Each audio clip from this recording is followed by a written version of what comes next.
غریب عوام کی حالت نہیں بدلی، اپنی جیبیں بھرنے کے لیے دن رات ہم نے پوری کوشش کی اور الزامات اور مخالفین کو جیلوں میں بند کرنے کے لیے کوئی کسر نہیں چھوڑی۔ یہی وجہ ہے کہ آج کشکول ہے ہمارے ہاتھ میں، اور جب میں جاتا ہوں دوست اور برادر ممالک کے پاس،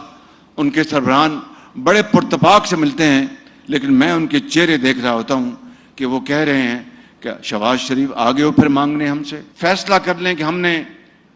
عزت کی زندگی گزارنی ہے یا پھر بیکاری کی زندگی گزارنی ہے۔ فیصلہ یہ حکومت کا سربراہ آج میں ہوں، یہ سب سے بڑی ذمہ داری میری ہے، اور اس کے بعد درجہ بدرجہ سب کی۔ یہ وہ شعر ہے جو میں یہاں پڑھنا چاہتا ہوں۔ شہر کو برباد کر کے رکھ دیا اس نے منیر، شہر کو برباد کر کے رکھ دیا اس نے منیر، شہر پہ یہ ظلم